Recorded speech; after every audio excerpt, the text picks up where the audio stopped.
Shalom, selamat pagi saudara-saudari yang terkasih. Marilah kita menyiapkan hati dan pikiran kita untuk mendengarkan firman Tuhan. Marilah kita bernyanyi.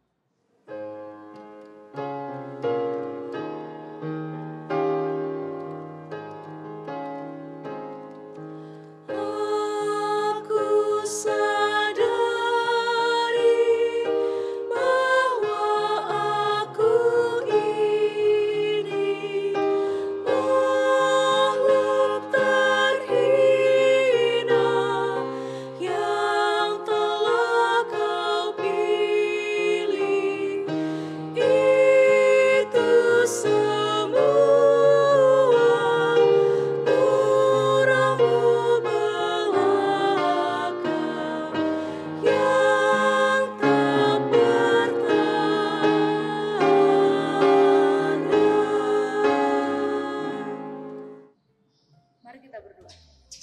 Ya Allah, Bapa kami yang berkuasa di dalam hidup kami, Engkaulah Tuhan yang kami sembah, Engkaulah pemilik hidup kami. Ya Tuhan, kami sungguh bersyukur untuk hari yang baru, kesempatan baru yang Kau berikan bagi kami, dan kami pun akan bersyukur dengan mendengarkan firman. Berkatilah hati dan pikiran kami. Dalam nama Yesus kami berdoa. Amin.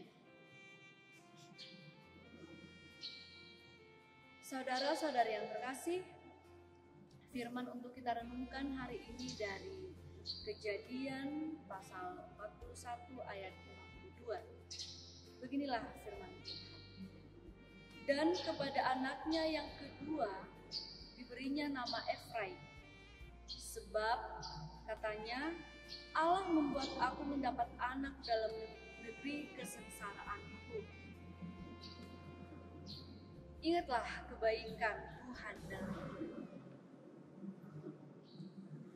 Saudara-saudari yang terkasih, bersyukurlah jika kita masih memiliki ingatan yang kuat, terutama ingatan tentang kebaikan Tuhan dalam hidup kita. Mengingat kembali apa yang kita alami di masa lalu akan sangat bermanfaat bagi hidup kita di kemudian hari. Tetapi tidak semua hal di masa lalu harus kita ingat. Hal-hal apa saja yang tidak perlu kita ingat dari masa lalu, yaitu hal-hal yang menyakiti hati kita. Setiap kita pasti pernah mengalami yang namanya sakit hati. Bahkan ada yang membenci kita tanpa alasan. Apabila kita dapat berupaya untuk melupakan masa lalu yang menyakitkan itu, maka hal tersebut akan terus melekat dalam hidup kita, dan ini sangat berbahaya. Sangat berbahaya bagi perkembangan mental dan spiritual kita. Memang tidak mudah melupakan semua kejadian pahit di masa lalu, apalagi untuk mengampuni orang-orang yang membuat kita menderita dan kecewa. Saudara yang terkasih, ayat renungan hari ini menjadi bukti bahwa oleh kekuatan Allah, Yusuf mampu melupakan segala kesukaran dan segala kesengsaraannya di masa lalu. Yusuf dapat melupakan segala hal yang menyakitkan hatinya dengan mengingat apa yang diperbuat Allah dalam hidupnya. Di tengah keberhasilannya, Yusuf tidak melupakan Allah dalam hidupnya dengan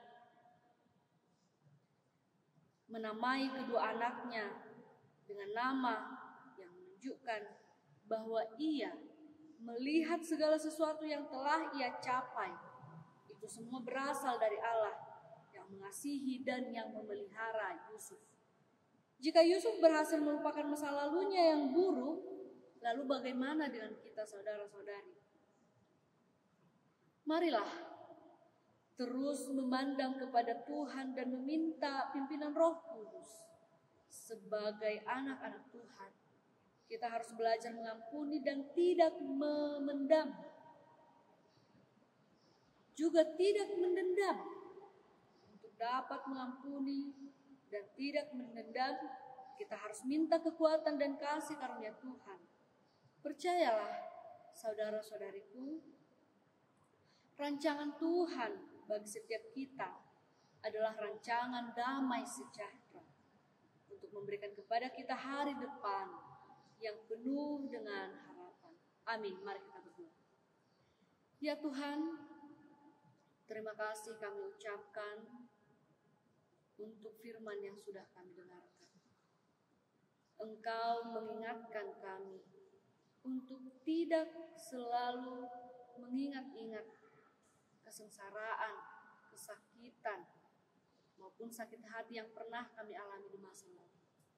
Tetapi dengan firman yang sudah kami dengarkan, Engkau mengajarkan kami, Engkau mengingatkan kami untuk lebih mengingat-ingat kebaikan yang sudah Engkau berikan kepada kami di masa-masa lalu kami, supaya kami tetap bersyukur kepadamu, supaya kami tetap berpengharapan kepadamu, supaya hidup kami dipenuhi dengan damai sejahtera.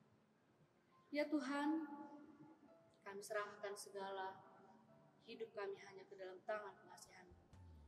Segala pekerjaan kami, semua yang kami lakukan dalam satu hari ini, langkah kaki kami, Engkaulah yang membimbing kami. Jauhkanlah kami dari mara bahaya. Dalam nama Yesus Kristus terpujilah Engkau. Amin. Shalom.